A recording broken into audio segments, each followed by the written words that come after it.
Donc, si vous voulez tourner avec moi dans Colossiens.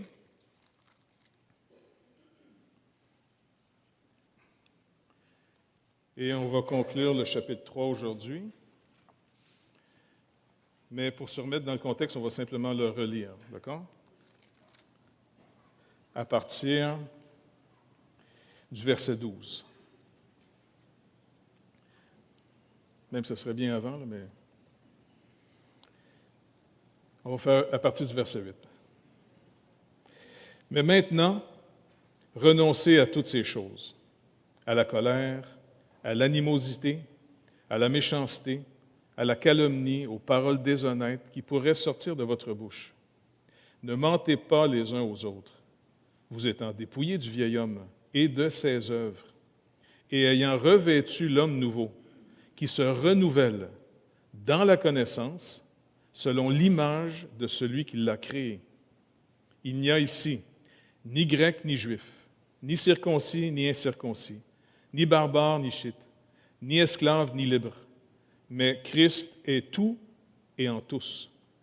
Ainsi donc, comme des élus de Dieu, saints et bien-aimés, revêtez-vous d'entrailles de miséricorde, de bonté, d'humilité, de douceur, de patience. Supportez-vous les uns les autres. Et, si l'un a un sujet de se plaindre de l'autre, pardonnez-vous réciproquement. De même que Christ vous a pardonné, pardonnez-vous aussi. Mais par-dessus toutes ces choses, revêtez-vous de la charité, qui est le lien de la perfection. Et que la paix de Christ, à laquelle vous avez été appelés pour former un seul corps, règne dans vos cœurs. Et soyez reconnaissants que la parole de Christ habite parmi vous abondamment. Instruisez-vous et exhortez-vous les uns les autres en toute sagesse par des psaumes, par des hymnes, par des cantiques spirituels, chantant à Dieu dans vos cœurs sous l'inspiration de la grâce. Et quoi que vous fassiez, en parole ou en œuvre, faites tout au nom du Seigneur Jésus, en rendant par lui des actions de grâce à Dieu le Père. Femmes, soyez soumises à vos maris, comme il convient dans le Seigneur. Maris, aimez vos femmes et ne vous aigrissez pas contre elles. Enfants, obéissez en toutes choses à vos parents, car cela est agréable dans le Seigneur. Pères, n'irritez pas vos enfants, de peur qu'ils ne se découragent. Serviteurs, obéissez en toutes choses à vos maîtres, selon la chair, et non pas seulement sous leurs yeux, comme pour plaire aux hommes, mais avec simplicité de cœur, dans la crainte du Seigneur. Tout ce que vous faites, faites-le de bon cœur, comme pour le Seigneur et non pour des hommes, sachant que vous recevrez du Seigneur l'héritage pour récompense. Servez Christ, le Seigneur, car celui qui agit injustement recevra selon son injustice, et il n'y a point d'acception de personne. Et puis pour conclure aussi la suite, Maîtres, accordez à vos serviteurs ce qui est juste et équitable, sachant que vous aussi vous avez un Maître dans le ciel. Donc on va arrêter sur cette portion ici. La dernière fois, quand on a commencé finalement à voir comment revêtir l'homme nouveau et comment vivre, j'aimerais juste que, de manière très réaliste ici, est-ce que vous réalisez que tout ce qui est recommandé ici nous rend vulnérables? Ce n'est pas évident. Par exemple, d'avoir finalement de la miséricorde, on se rappelle ce que ça veut dire. La miséricorde, c'est d'avoir ce sentiment comme on a face à des petits-enfants. Tu sais, si on voit quelqu'un affligé, quelqu'un qui a des problèmes, n'importe quoi, de se laisser toucher pour agir avec miséricorde. Parce que c'est comme ça que Dieu agit à notre égard. Donc, tout ce qui est recommandé ici, ça se fait pas par la loi, mais par la foi. Et c'est là que souvent, on peut se tromper en tant que croyant. La sanctification, on ne la fait pas par la loi. En d'autres mots, on ne fait pas, si on fait assez ces choses, on va mériter que Dieu nous bénisse. Pas du tout. On le fait par la foi. OK? On est prêt à obéir au Seigneur, même si on n'a pas l'impression, selon la manière qu'on a été élevé dans ce monde, que ça va marcher. Est-ce que vous vous rappelez l'exemple que je vous ai donné, que le Seigneur ne veut pas qu'on ait juste de l'information sur lui, mais qu'on doit avoir la foi en lui pour le connaître. Si on entend ce que la parole dit, on va arriver toujours à des temps où on peut mêler la foi à ce qu'on a entendu. En d'autres mots, d'agir selon ce qu'on a entendu. Puis Paul rappelle aux Corinthiens, dans une autre lettre, là, que ceux qui ont sorti d'Égypte, qui ont été délivrés par le Seigneur, ont tous péri dans le désert parce qu'ayant entendu le même message que nous, ils ont été l'objet de le même message. Sauf que, Paul nous rappelle, eux, dans le désert, ils n'ont pas mêlé la foi à ce qu'ils ont entendu. Ils sont restés dans le mode de vie hérité d'avant la délivrance. Ils étaient esclaves en Égypte, ils avaient été humiliés, brisés, ça a dû être terrible. Ils se faisaient enlever leurs enfants, leurs filles, entre autres, pour servir de harem pour les maîtres, leurs jeunes hommes, finalement, pour des travaux terribles. C'était une horreur. Puis même, souvent, il y avait des lois, vous tuez les petits gars quand ils vont naître. En passant, les sages-femmes qui étaient sages ont refusé d'obéir. Puis le roi les a appelés, Pharaon les a appelés un moment donné en disant « Qu'est-ce qui arrive? » Ah non, c'est ça. Ils ne sont pas comme les faiblettes égyptiennes. Vos femmes, c'est des petites faiblettes. Tandis que nous autres, quand on arrive, la femme a déjà accouché son bébé. Ça, c'est des femmes viriles, pas des fifs comme les vôtres. Donc, et puis là, finalement, Dieu bénit ces femmes-là. Il le faisait au risque de leur vie en passant. Parce qu'à l'époque, là, si tu allais contre les lois du gouvernement, c'était pas juste une petite amende que tu avais. Tu faisais trancher à la teinte. Donc, ils vivaient par la foi. Ils ne l'ont pas fait pour mériter la bénédiction. Ils l'ont fait parce qu'ils ont su que c'était la volonté de Dieu, de ne pas tuer les enfants. Maintenant, le Seigneur, quand il va faire entrer la prochaine génération, la première n'a pas entré dans la terre promise. Parce que la première, c'est un type, c'est une image. C'est l'image de notre chair. Quand il a dit ici de se dépouiller du vieil homme. Bon, mais le vieil homme, c'est celui qui est sorti finalement d'Égypte, mais qui a été élevé en Égypte et qui est en réaction au mal, qui est dans un esprit de vengeance. Et quand il parle de liberté, pour lui, l'esclave affranchi, liberté égale, si je suis plus sous Pharaon, je suis donc Pharaon. Parce qu'il n'a rien connu d'autre dans sa vie que dominer et dominant. Alors, s'il n'est pas un dominé, il est devenu un dominant. Vous vous rappelez la révolte de Corée, d'Atham et Abiram? Quand ils ont dit à Moïse, par Aaron, « Pour qui vous prenez? On est tous saints. » Ben oui, c'est vrai, on est tous saints, pas de problème. On a tous été mis à part pour Dieu. Mais pour eux autres, tous saints veut dire tous égaux et on a le droit au même pouvoir. Ils étaient des esclaves, mais pas affranchis dans leur tête. Affranchis du maître, mais toujours en train de fuir le maître. Et ça, c'est notre chair. On est né dans un monde séparé de Dieu. Dieu, lui, il nous a toujours vus, il nous aime. Mais on a été élevés, puis on est dans un monde qui s'est séparé de Dieu. Alors, on a toutes sortes de modes de vie qui fait que, je ne sais pas, vous avez déjà entendu des gens dire « Hey, moi, là, c'est fini, il n'y aura plus jamais personne qui va me niaiser. » Vous avez déjà entendu cela? Ou bien, tu sais, des gens qui sont en peine d'amour. « Moi, c'est fini, il n'y a plus une femme qui va me faire broyer, cette. » Ou un gars. Et puis, c'est des mécanismes de défense. Et puis, en passant, on ne peut pas dire aux gens « Non, non, il n'y est rien arrivé. » Non, non, ils sont capables de te donner les faits, là.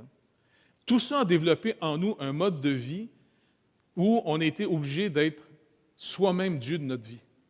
On est obligé soi-même de se sauver. Puis c'est pour ça qu'il y a un dicton qui dit « On n'est jamais mieux servi que... » Et c'est pas vrai. On est mieux servi par le Seigneur. Mais ça, tant qu'on ne l'aura pas cru. C'est une chose d'en entendre parler. Hein? On peut venir à l'Église à tous les dimanches, puis lire nos Bibles à tous les jours, et puis d'entendre que le Seigneur prend soin de nous, comme les cantiques qu'on a chantés tout à l'heure. Mais rappelez-vous ce que je vous ai donné comme contexte pour voir qu'est-ce que Dieu a dit à Israël de faire lorsqu'ils vont entrer dans le pays. Il dit, quand tu vas entrer dans le pays que je vais te donner, tout le monde vivait de l'agriculture à l'époque, même les rois. Alors finalement, tous ces gens-là avaient tout un morceau de terre, ils cultivaient leur terre et vivaient de ce qu'ils produisaient. C'était pas compliqué. Il y avait du bétail, il y avait des champs, il y avait des vignes. Et le Seigneur dit, tu vas semer, récolter, tu vas tailler ta vigne et tu vas travailler ça pendant 6 ans. La 7e année, tu fais rien.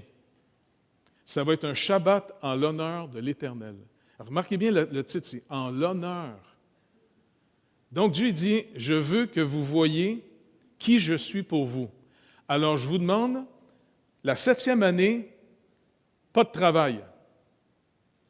Un peu plus loin dans le texte, Lévitique 25, d'après vous, quelle est la question que l'Israélite, bien concret, terre à terre, va se poser comme question? Qu'est-ce qu'on va manger à la 7e année? Le Seigneur dit, c'est sûr que tu vas te poser cette question-là, qui est tout à fait logique. Pas vrai? C'est très logique. Le Seigneur dit, non, regarde, moi, l'Éternel, je veux que tu obéisses à mes commandements. Parce que si tu obéis, tu vas pouvoir vivre dans ton pays en toute sécurité. Comment? Parce que tu vas voir, je m'occupe de toi. Oui, mais avant qu'une guerre arrive, tu vas faire quelque chose, je vais te donner une année sabbatique à chaque 7 ans. La 7e année, tu restes chez vous, tu profites finalement de vivre avec ta famille, tes amis, tu s'en vas pas travailler, tu ne fais pas travailler tes serviteurs non plus, tu ne fais pas marcher ton bœuf, laisse-les tranquilles, relaxe tout le monde. Et moi, l'Éternel, je vais bénir la récolte de la 6e année, elle va te produire 3 ans de récolte d'un coup. 3 ans. Maintenant, si vous n'avez pas une alliance avec Dieu qui promet de le faire, je ne nous propose pas de le faire. Pas vrai, Rosaire, si on ferait ça, là, je pense qu'on aurait un petit problème économique. Pourquoi? C'est vrai qu'il y a une sagesse de faire reposer le sol, hein, quand on met des... mais on fait, tu sais, dans le sens, on change de terrain. Mais le Seigneur, c'est pas la mécanique qui dit qu'il va bénir. Ce n'est pas parce qu'il nous donne un secret de la nature.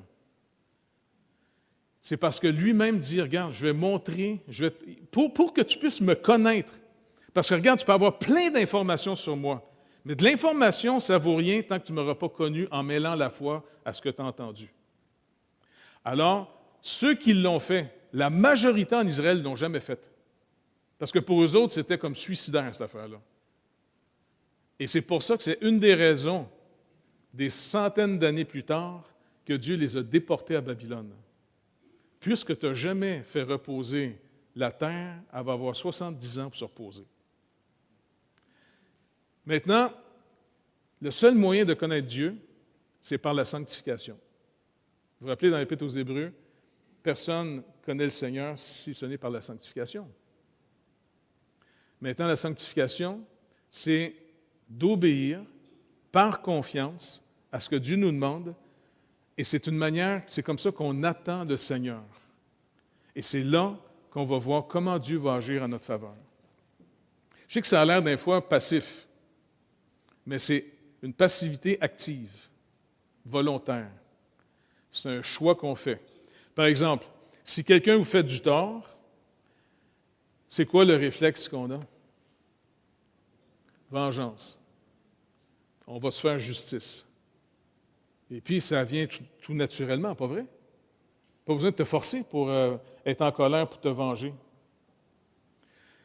Mais vous savez très bien, si vous avez vécu assez longtemps, que des injustices, des maladresses à votre égard, il va en avoir régulièrement. Pas vrai? Et c'est béni ça parce que vous n'avez même pas besoin de prier pour en avoir. Ils sont fournis. Mais ce qu'il y a de béni dans l'épreuve, parce que, n'oubliez pas, tant qu'on n'a pas compris les Écritures, il y a des choses qui nous paraissent bizarres. Jacques va dire, voyez comme un sujet de joie complet, total, les diverses épreuves auxquelles vous êtes exposés.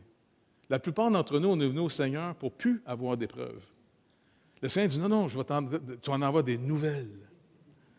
Mais l'épreuve, pour nous, dorénavant, c'est la même chose qu'il dit dans Romains chapitre 5, non seulement on a la paix avec Dieu sur la base de sa grâce et demeurer ferme dans cette grâce, vous ne le méritez pas. Vous l'avez reçu parce que Dieu le donne. Et parce que Dieu donne et que vous l'avez reçu, vous êtes sauvés. Dieu est redevenu votre Dieu dans ce monde qui veut vivre sans Dieu. Mais maintenant, il faut se débarrasser du vieil homme qui est l'esclave d'Égypte, qui n'a rien connu d'autre que d'être écrasé, humilié. Maintenant qu'il est libéré, son réflexe, c'est « Bon, mais si je ne suis plus un esclave, je suis un maître. » Le Seigneur dit « Non, tu n'as pas besoin d'être ni maître ni esclave. Tu vas être un homme libre. » Et juste dans la liberté, tant qu'on n'a pas goûté, tant qu'on n'a pas cultivé dans notre vie le résultat de connaître le Seigneur qui produit la liberté, vous êtes incapable de servir. Vous ne serez pas capable de servir. Parce que vous allez toujours, si vous avez été humilié dans votre vie, vous allez avoir l'impression qu'on profite de vous autres, qu'on vous niaise. Ou pire, à un moment donné, vous allez envoyer la facture aux gens quand vous allez les aider. Combien de fois on entend, là, je ne sais pas moi, tu sais, je sais pas, être parent, c'est spécial. Pas vrai? Tu élèves tes enfants, tu réorganises ta vie en fonction de tes enfants, c'est des petits trésors. C'est le fun que le Seigneur les fasse, des belles petites faces, bien gentilles. Et puis, il y a sûrement un hormone qui est déclenché dans notre tête pour pas qu'on les tue. Tu vois? Et puis, on les aime, on les trouve cute, et puis ils sont vraiment sympathiques. Et puis là, en passant, on met beaucoup de temps et beaucoup d'énergie et beaucoup d'argent à élever nos enfants. Pas vrai? Et un jour, qu'est-ce qu'ils vous disent? Bye-bye! Ils s'en vont avec quelqu'un d'autre. Tout ton investissement s'en va. Bien, c'est comme ça que Dieu nous aime. Dieu, finalement, il est en train de nous élever à ce qu'on puisse l'aimer librement. Au début, c'est sûr qu'on peut aimer Dieu par motif d'intérêt. La plupart d'entre nous, on est venus à lui pour recevoir. C'est normal, ça commence comme ça, parce qu'être une créature, ça commence par réaliser que, à moins que tu reçoives, tu ne l'as pas normalement.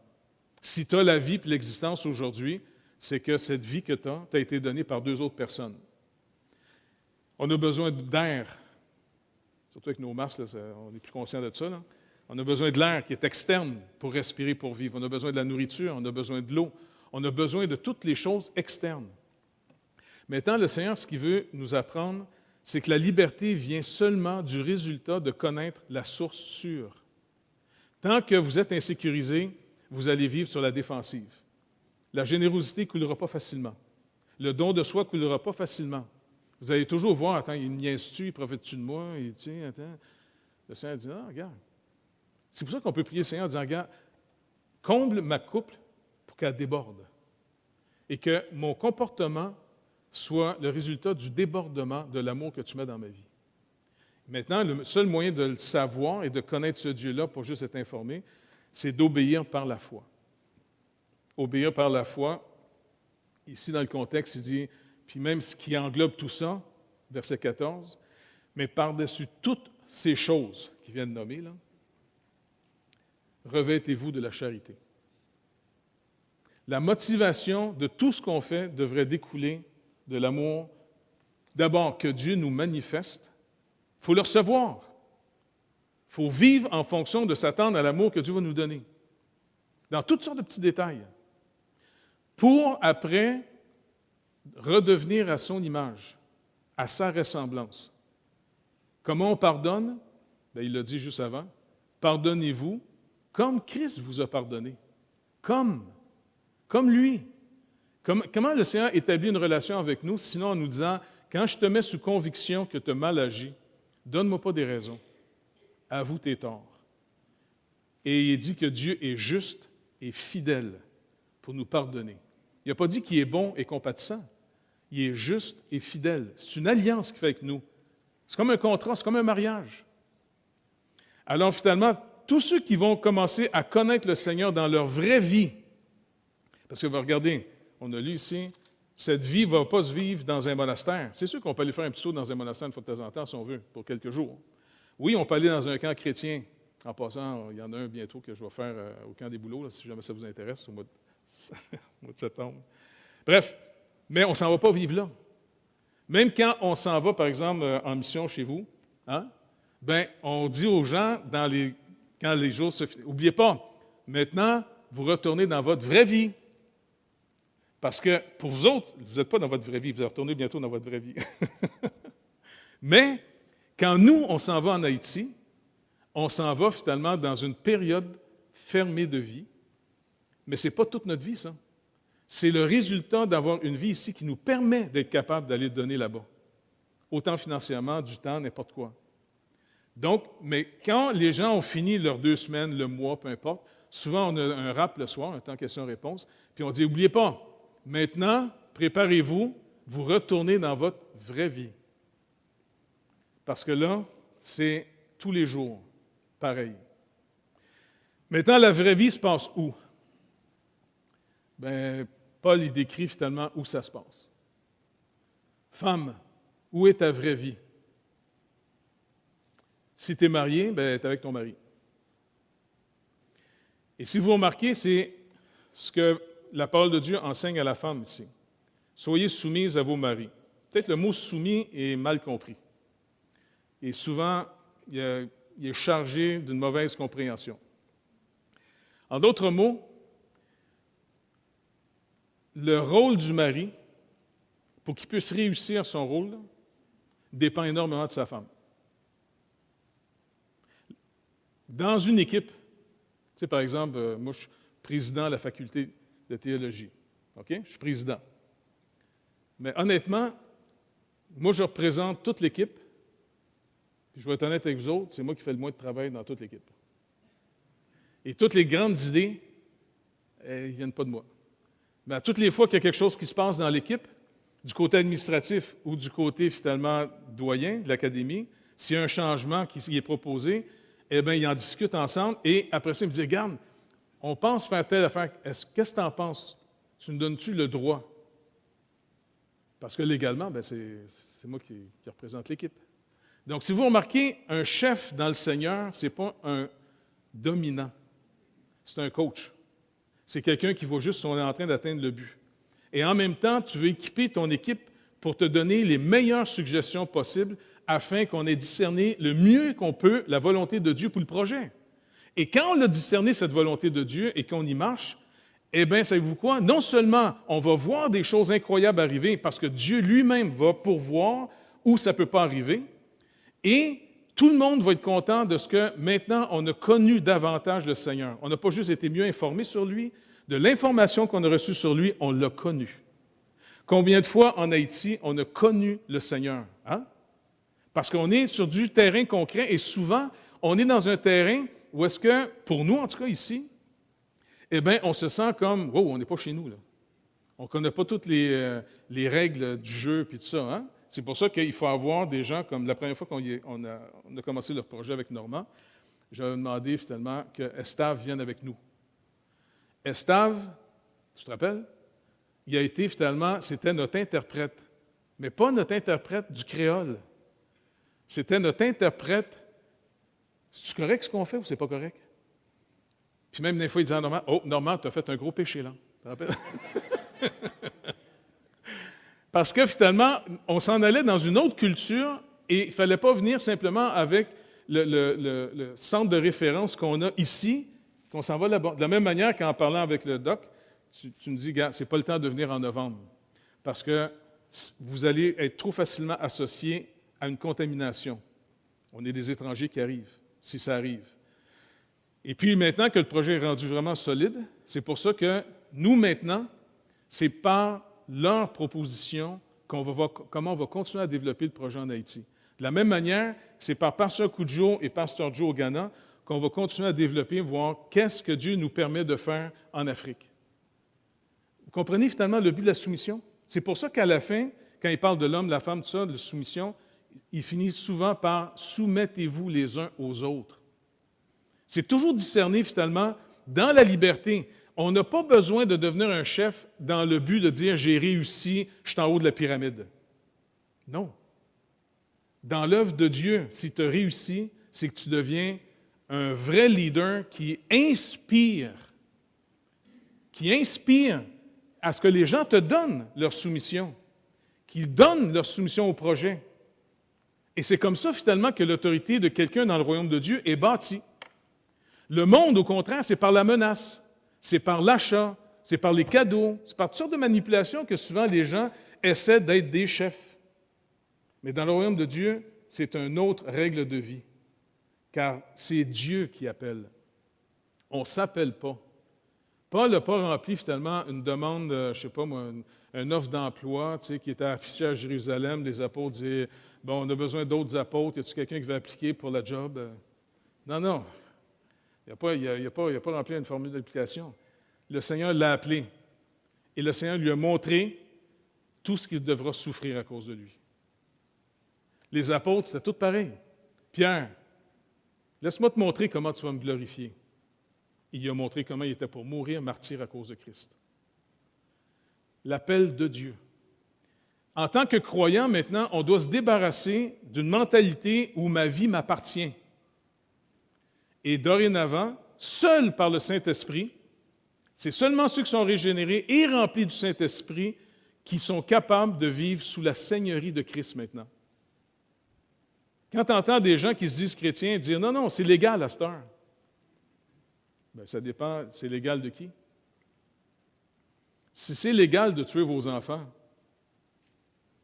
la société s'est donné le droit de tuer ses enfants. Maintenant, est-ce que vous, en tant que croyant, Jésus vous a dit « Oui, vous pouvez tuer vos enfants » ? Non. Tu ne tueras point. Et rappelez-vous ce que Paul finit ici. « Femmes, faites que votre mari soit capable d'atteindre son but. » Parce que le couple est une image. On n'est pas la réalité, on est l'image encore. De quelle image le couple représente-t-il dans l'œuvre de Dieu, d'après vous, selon les Écritures? Christ et l'Église. C'est Paul qui le dit aux Éphésiens. Un couple représente Christ et l'Église. Donc, on doit vivre aussi dans ces rôles-là. On n'est pas en train de dire, non, dans notre société, c'est plus à la mode, ça.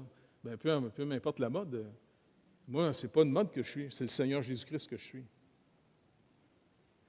Parce que, qu'est-ce qu'il dit ici? N'oubliez pas, vous servez Christ.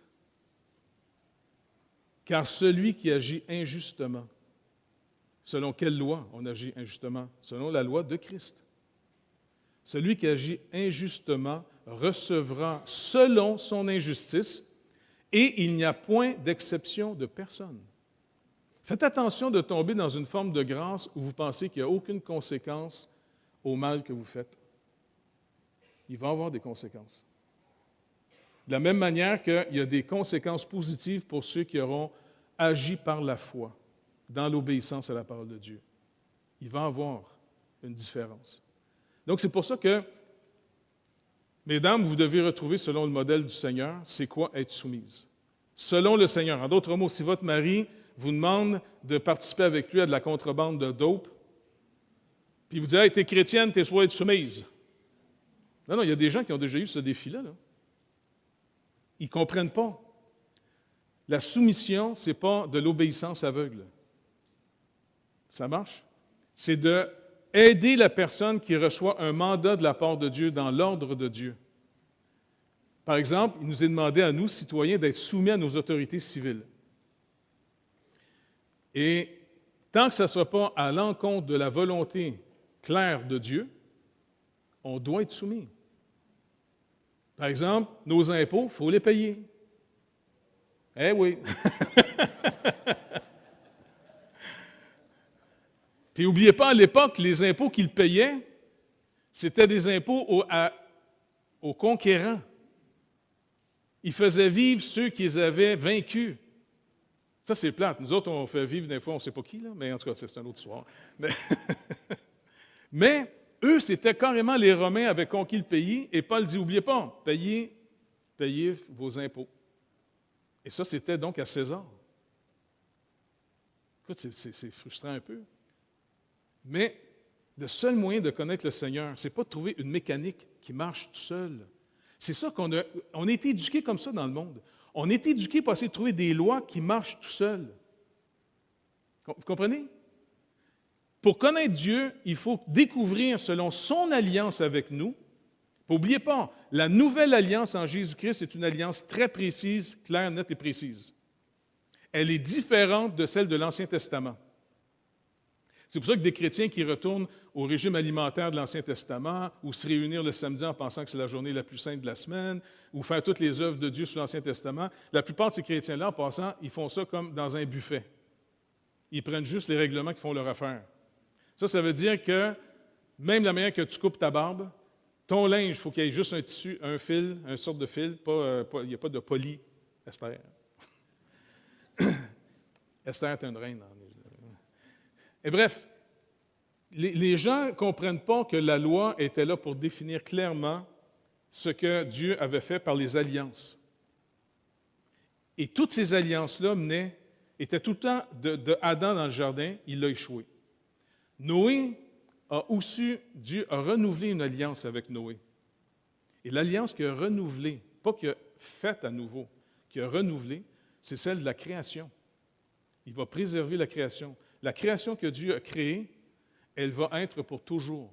En passant à la nouvelle terre de nouveaux cieux, ça va être la recréation de la création. Parce que là, on est en train de la détruire à cause de notre cupidité puis de notre folie, et ainsi de suite. Mais Noé a échoué. Ils ont tous échoué.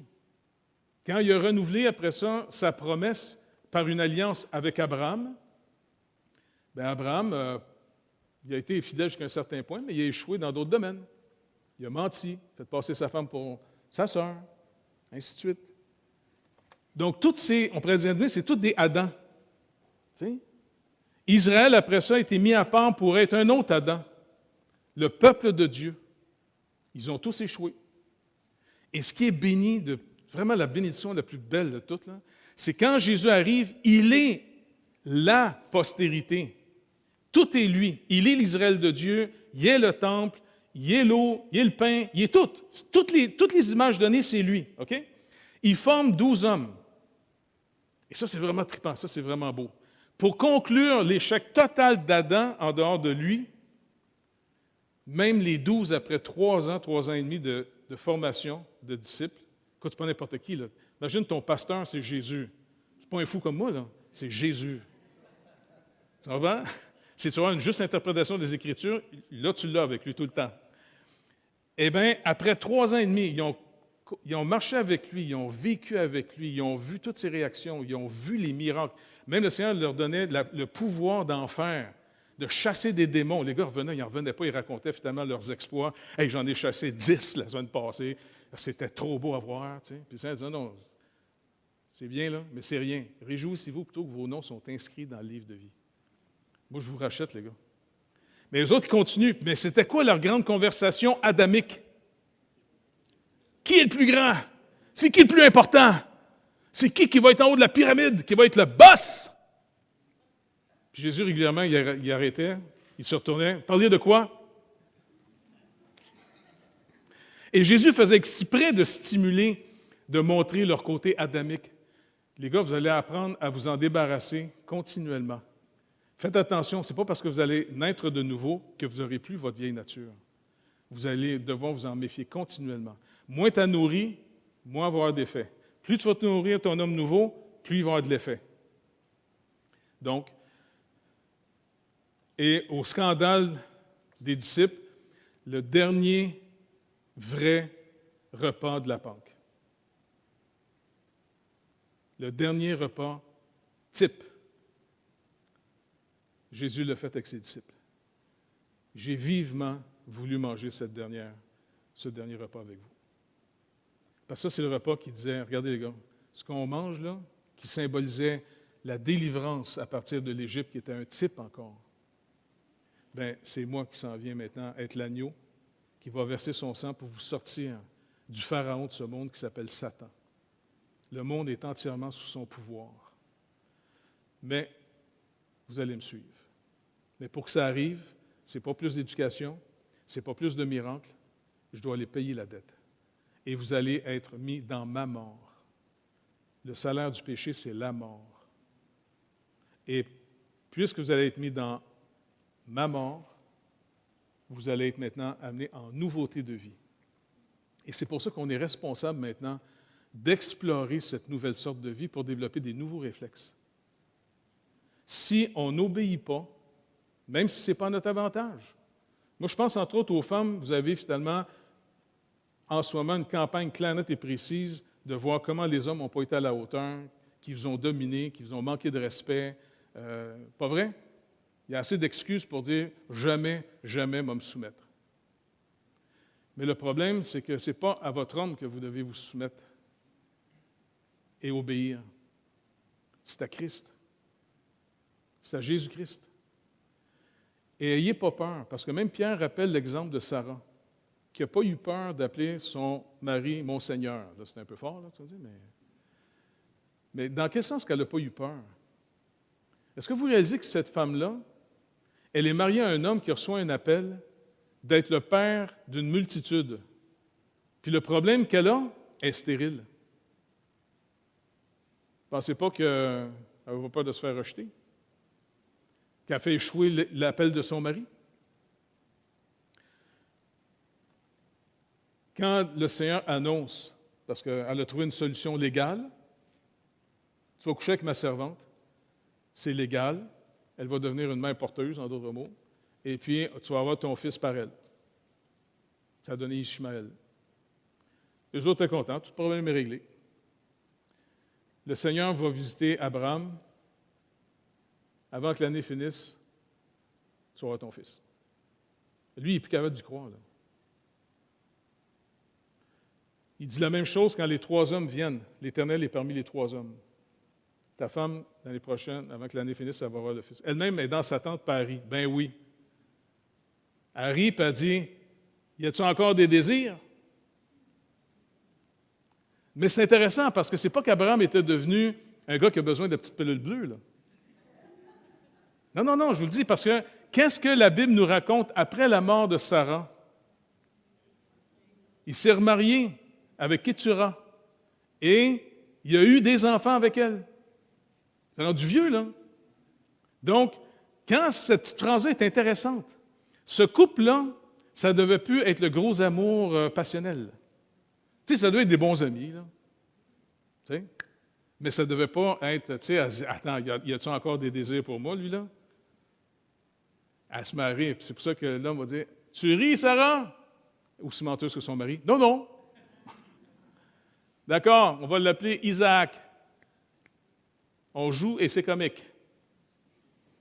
Donc, ils ont connu Dieu, pas à cause que leur obéissance a fait qu'ils ont mérité, mais quand ils ont obéi, ils l'ont fait par la foi. Donc, on ne se sanctifie pas par la loi, on se sanctifie par la foi.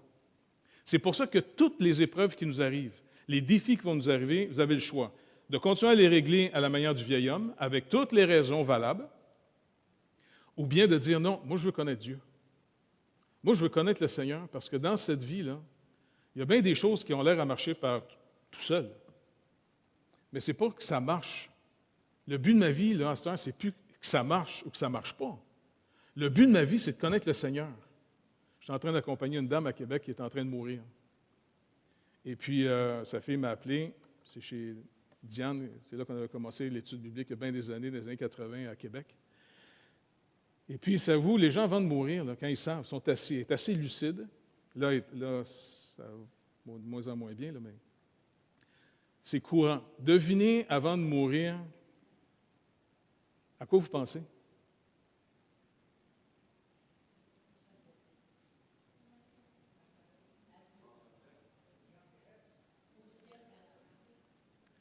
Bien, ça vous, la grande question, c'est est-ce que je suis digne de rencontrer le Seigneur? Tu sais, c'est facile de parler de la mort quand on est plein de vie, pas vrai? Tu sais, là, si on est en santé, on peut dire « Ah, il n'y a pas de problème, quand le Seigneur va me chercher, ça va être une belle journée. » Ça, là, c'est parler comme après, tu sais, tu as mangé un gros repas. Tu sais, des fois, on a tellement trop mangé que ça fait mal au ventre. Puis là, on rêve tous de faire un jeûne après. Mais c'est drôle, hein? Si vous invitez quelqu'un avant le souper à faire un jeûne, on dirait qu'il est moins motivé. Quand tu as faim, c'est pas pareil. Quand tu commences à dire, hey, là, la seule connaissance de l'existence que j'ai, elle se termine. Et là, je m'en vais où? Ça peut faire peur. Ça m'est arrivé à suivre, entre autres, une autre personne on faisait un relais dans sa chambre à l'hôpital. C'était Micheline à l'époque. Et puis, moi, j'allais avec son beau-frère de l'époque, hein, M. Bourassa. On allait passer la nuit. Tu sais, dormir dans une chaise à côté. Là, puis la nuit, c'est pas évident pour les gens qui s'en vont dans l'éternité. Le jour, ça nous donne l'impression que c'est la vie. La nuit, c'est sombre. Toute l'activité arrête. Là, toute ta vie, est-ce que je suis assez digne? J'ai-tu assez fait? Qu'est-ce qui est? Et c'est là qu'il faut se rappeler, on est sauvé, pas par nos œuvres. On est sauvé parce qu'on y a fait confiance. Mais la confiance, quelquefois, est mise à l'épreuve solide. Surtout quand tu ne contrôles plus la situation. Quand tu n'as plus de contrôle sur la situation, de faire confiance au Seigneur, là, c'est une vraie foi. Là. Mais tant que tu as d'autres moyens, tu dis, je fais confiance au Seigneur, mais si ça ne marche pas, ce n'est pas grave, j'ai d'autres moyens.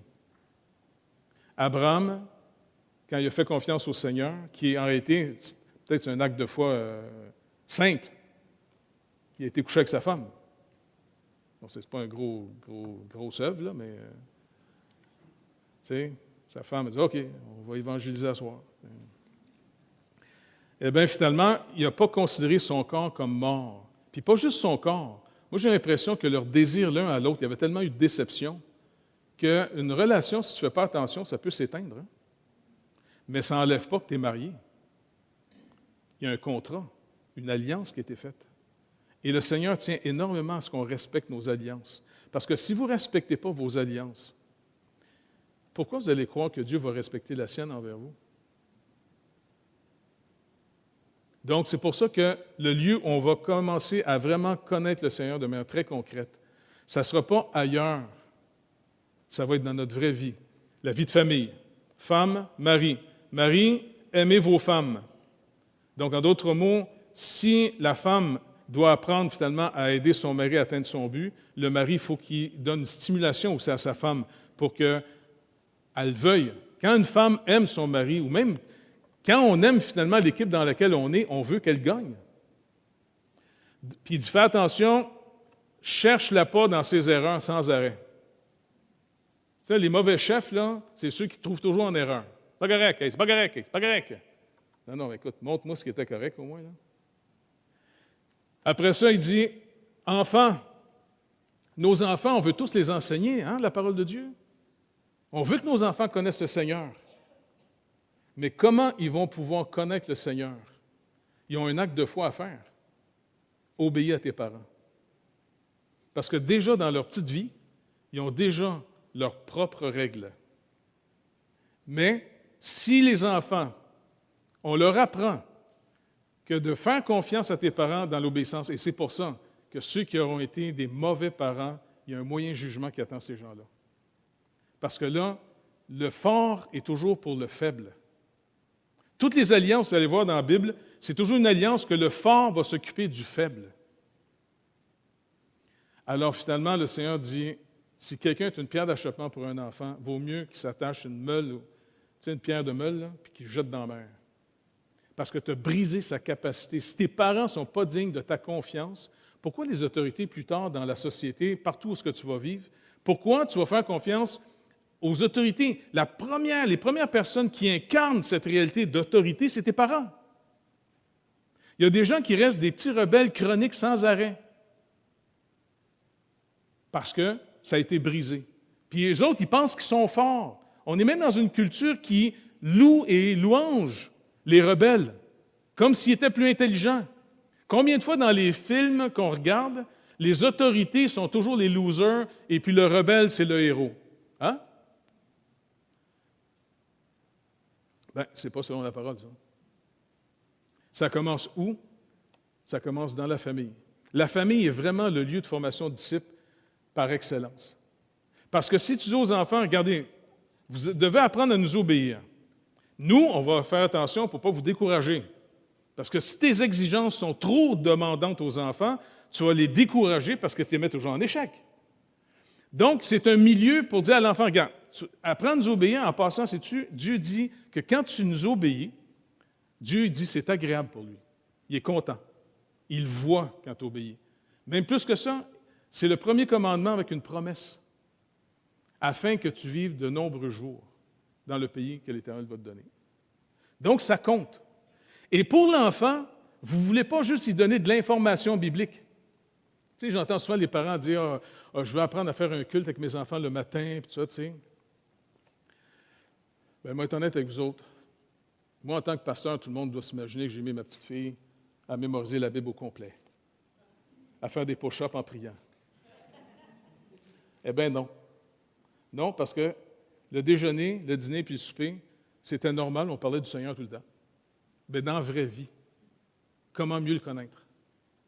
Et puis, j'ai appris aussi qu'elle développe une amitié avec le Seigneur. Et en passant, les enfants ont cette capacité-là en partant. Parce que dès que le petit poussin qui est là, va commencer finalement à devenir plus conscient, eh bien, vous allez voir, les enfants ont une capacité incroyable d'avoir des amis imaginaires. Leurs toutous, ils vont leur parler. Ils pensent au monde des licornes. Donc, tu dis, puis Dieu, dans sa bonté, dans son humilité, ça ne lui dérange pas de venir entre le toutou et la petite licorne. Et tu dis à ton enfant, regarde, il faut que tu apprennes à connaître le Seigneur. En passant, il nous aime.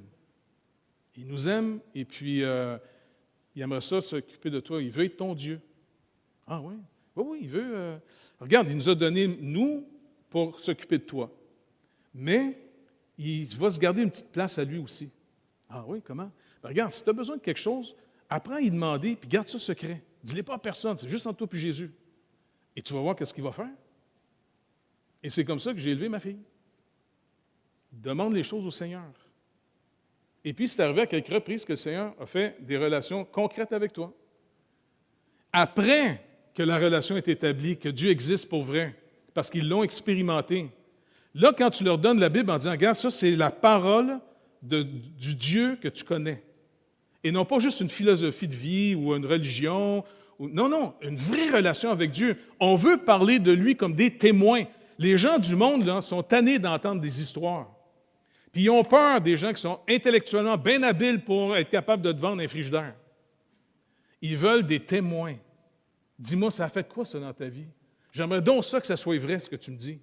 Bien, si on n'a pas des témoins, puis un témoin, il dit la vérité, même souvent à son détriment.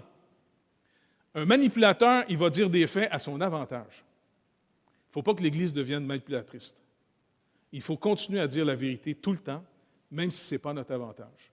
Mais en même temps, ceux qui auront pris le temps de connaître le Seigneur, ils vont en voir le comportement, parce qu'n'oubliez pas, il dit « L'homme nouveau se renouvelle dans l'image de celui qui l'a créé ». Si on veut atteindre la maturité, c'est juste dans le connaître. Et le connaître, ça va se passer juste quand je vais avoir une épreuve. Et puis là, je vais dire, OK, qu'est-ce que tu dis dans ta parole par rapport à l'épreuve? Comment je compte sur toi là-dessus? Là? Et c'est pour ça que si on n'étudie pas sa parole, si on ne l'a pas en abondance au milieu de nous, c'est que la parole de Christ habite parmi vous abondamment, eh bien, finalement, on va vivre selon toutes sortes de stéréotypes. En passant, il n'y a rien de pire que les stéréotypes du monde ou les stéréotypes religieux. C'est selon sa parole qu'on doit apprendre à vivre. Et là, après ça, on va réaliser des fois que pendant un bout de temps, on avait interprété de certaine manière sa parole, on s'aperçoit, oh non, c'est pas ça qu'il voulait dire. Mais puisqu'on croit dans une personne, pas dans un ordinateur. Tu sais, un ordinateur, c'est un peu frustrant quand tu n'as pas le bon point à la bonne place, qui te demande ton code. Écoute, il y en a tellement de codes, moi, j'ai plus de place. Je dis à la Régent, j'ai oublié le code qu'on avait. Je t'ai réinventé un autre. Mais au moins, quand tu parles avec une personne, bien là, on peut se comprendre, même si tu perds le code. Dieu, c'est une personne ressuscitée, vivante au milieu de nous. Donc, il dit, non, regarde, tu fais d'abord confiance à une personne et je vais t'instruire jour après jour, toujours un peu plus. Et c'est comme ça qu'on précise mieux en vivant avec le Seigneur. Ça n'arrivera pas du jour au lendemain. C'est pour ça que Paul va dire, mets pas comme ancien un nouveau croyant. En d'autres mots, le mot dit ancien, est vécu. Et Timothée continue à faire des progrès. Donc, on voit que la vie chrétienne, c'est du progrès. Mais où, encore une fois, que je pratique tout ça? Ce n'est pas en quittant ma famille, en quittant ma job, en allant au monastère. Non, c'est en restant chez nous, en lisant sa parole, et en lui demandant tous les jours. Tu dis, Seigneur, qu'on peut te demander notre pain quotidien. Oui, le pain physique, merci, mais j'ai besoin du pain qui est Christ, sa parole, afin que je puisse mieux te connaître, que je sois plus utile entre tes mains après. Et surtout, Seigneur, je veux devenir quelqu'un de crédible. Parce que c'est ça qu'on cherche dans la vie. Moi, au début de ma conversion, là, j'observais bien plus les gens dans l'église où j'allais, là, au début, que d'écouter. J'entendais tellement d'informations qu'à un moment donné, il n'y a plus de place. Là, tu sais. Mais c'était toujours fascinant de voir quand il y avait une crise, il y avait un problème. Moi, je checkais les anciens. J'avais le goût de voir, j'avais hâte de voir ce qui s'était pas arrivé. Tu sais, puis des fois, des choses plates. Et à un moment donné, un monsieur qui était venu dans l'église, puis il faisait la folie furieuse, tu sais. Et puis, le pauvre gars, il était malade profondément, il était un schizophrène profond. Il était monté même chez M. Howard, tout nu. La police est arrivée, tu sais. Ben, moi, je regardais, pas le gars tout nu, remarque, mais je regardais M. Howard en disant, « Hey, ça va être intéressant de voir comment ça va se régler tout ça. » Incroyable de voir comment M. Howard a pu régler la situation avec les policiers, tout ça. Et puis, il dit, « Mais qu'est-ce que tu fais là? » Tu sais? Non. La parole dit finalement qu'on est nu devant lui. Oui, mais c'est parce que tu n'es pas devant lui, tu es devant moi. Là, tu sais. Et puis, mais le pauvre gars, il était tellement littéral dans son interprétation de la Bible qu'à un moment donné, il avait mangé sa Bible, feuille par feuille. On mange la parole de Dieu. Ah ouais, il l'a mangé. Mais moi, c'est intéressant de voir, est-ce qu'ils vont le mettre dehors ou comment ils vont manifester la compassion de Dieu à cette personne-là qui est en train de perdre la raison. Fait que j'ai plus appris en regardant, et surtout dans les épreuves, parce que quand tout va bien, c'est facile de péter ses bretelles. C'est quand tout va mal qu'on va voir, OK, le câble, là, il est supposé être résistant à telle pression. On va voir si c'est vrai. C'est plus facile de parler de notre vie chrétienne que de la vivre. Parce qu'aujourd'hui, il y a tellement d'informations. Là, on ne peut plus dire, comme dans les années 50 ou, je ne sais pas, au 17e siècle, « Ah, on n'a pas accès à l'information biblique. » Aujourd'hui, c'est plein, ça en est trop même. Le problème, c'est, on a trouvé des témoins. Est-ce quelqu'un qui laisse les gens l'approcher pour voir comment ils vivent, eux autres? Chez eux, avec sa femme, ses enfants, quand ils travaillent. Es-tu prêt à aller voir ses patrons, voir quel genre de gars il était, lui, au travail? Ou en voyage, ça, c'est toujours fascinant en voyage, parce que le câble est faible. Surtout dans un pays que tu ne connais pas, il fait chaud. Parce que quand on s'en va en Haïti, on part au mois de janvier, souvent à quasiment moins 30 des fois, tu sais, et on débarque de l'avion à du plus 30. Ça met le système un peu en état de choc. Et après ça, des fois, les gens ont faim. Ils sont fatigués. Et là, c'est intéressant, tu vois la force du câble. Parce que c'est facile de dire que tu es un bon chrétien quand tout va bien. Mais quand les choses sont plus difficiles, tu as moins de contrôle, c'est là qu'on va voir la mesure de ta foi en Dieu. Parce qu'on a bien plus confiance en nous autres quand on contrôle la situation qu'on a confiance en Dieu. Je ne sais pas si ça vous est déjà arrivé, mais j'ai déjà demandé au Seigneur, j'ai dit, « Seigneur, pourrais-tu pourvoir mes besoins? » Tu sais, des fois, on peut être short financièrement. Puis surtout quand tu commences le ministère, puis l'Église nous faisait un don de 30$ par semaine. Il fallait vivre avec ça, tu sais. C'est là que j'ai appris à aller faire des commissions puis trouver des spéciaux. On a mangé beaucoup de poulet. Mais souvent, je dis au Seigneur, « Regarde, Seigneur, je n'aurais pas besoin de te fatiguer à toujours parce que c'est encore moi. Donne-moi 1 million, je vais mettre dans le compte de banque. Regarde, ça va être réglé. » Eh bien, il ne l'a pas fait. Mais au contraire, il m'a dit, « Tu manquais de quelque chose à date? » Non, mais on dirait que j'ai toujours la face dans le saran wrap, tu sais. Tu sais, on dirait que je n'ai jamais de lousse en avant de moi. Tu n'as pas besoin de lousse, je suis là. Moi, je sais, mais ça me stresse un peu. Tu ne me fais pas confiance? Je ne veux pas dire ça, même si ça veut dire ça. Mais je te demande pardon. Mais je vous le dis, Carole, on n'a jamais manqué de rien. Jamais. Même quand on était en Israël, puis on avait, tu sais, un jour, on n'avait plus d'argent, plus une scène. Puis là, je leur dis, on va voir si ça marche comme dans les livres, parce que je ne sais pas qu'est-ce qu'on va se passer, on n'a plus de nourriture. Fait que Naomi me regarde, tu sais. Non, on va demander au Seigneur, on va voir, tu sais. Mais moi, dans ma tête, je me disais, bon, c'est pas grave, on peut passer une journée ou deux sans manger, tu ne meurs pas, c'est pas grave, tu sais. C'est désagréable, mais c'est pas grave. Et puis c'est quoi? Dans l'après-midi, M. Rakacho, avec qui on a fait des voyages, était en Israël avec un groupe de pasteurs. Hey, Pasteur Dan, on a su que tu es là. Viens donc faire un tour à l'hôtel. Tu sais, les gars, on va se rencontrer.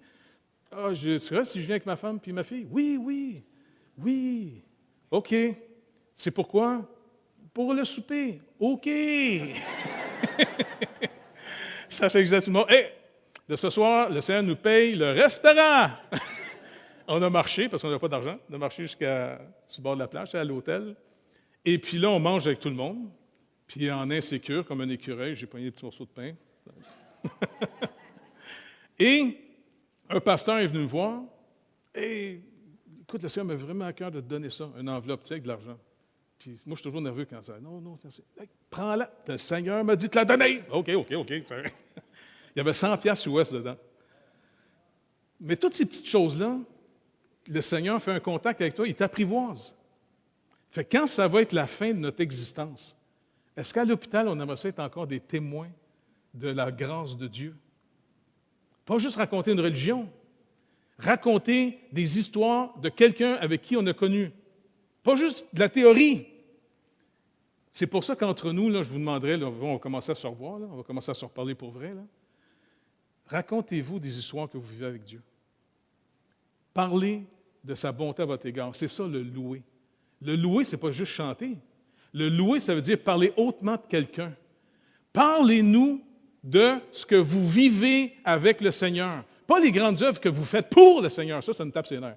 Parlez-nous plutôt de ce que le Seigneur fait pour vous. Vous avez un problème, comment il l'a réglé? Afin que ça édifie l'Église. Il est vraiment au milieu de nous autres, Jésus. C'est le vrai berger de l'Assemblée. On s'engage à faire ça? Hein? On va être béni, hein? On remet ça au Seigneur? Fait que Seigneur, d'abord, on te remercie que ça fait du bien de parler à du monde, plutôt qu'à un écran. Et Seigneur, surtout que dans cette communion fraternelle, qui était un des 4 piliers de notre vie chrétienne, la communion fraternelle, c'est le lieu où ta parole, Seigneur Jésus, va habiter au milieu de nous abondamment. D'abord par les chants, les psaumes, les hymnes, ça c'est vrai, mais aussi, Seigneur Dieu, qu'on puisse raconter ta bonté à notre égard. On puisse se raconter plein d'histoires de ce qu'on vit avec toi, Seigneur Dieu, parce qu'on a osé te faire confiance. Je sais que le mot « oser », c'est peut-être un peu fort, parce que tu es digne de toute confiance, mais c'est plate qu'on soit obligé de se forcer dans l'épreuve à te faire confiance. Mais c'est comme ça qu'on se dépouille du vieil homme qui a appris à vivre dans un monde sans Dieu, sans Christ, sans promesse, pour maintenant découvrir qu'en Jésus-Christ, tu nous as sauvés, tu t'es réconcilié à nous, tu es devenu notre Dieu et tu t'occupes de nous. Fait que s'il vous plaît, Seigneur Dieu, qu'on soit une Église qui retrouve la louange, la vraie louange, te louer, Seigneur Dieu, parler de toi pour vrai, comme des témoins. Et quand on va s'approcher de ta parole, après de la Bible, on s'approche de la parole de quelqu'un qui nous aime et qu'on connaît. Fait que s'il vous plaît, Seigneur Dieu, renouvelle-nous afin qu'on ne tombe pas dans des excès, soit du mysticisme, soit des œuvres humanitaires à l'excès. Non, qu'on soit simplement des gens qui te connaissent et qui découvrent ta volonté et qu'on y marche, et en y marchant dans tes projets à toi, on puisse te connaître encore davantage. Les gens de ce monde ont besoin de témoins. Fait que merci d'avance, Père, au nom de Jésus. Amen.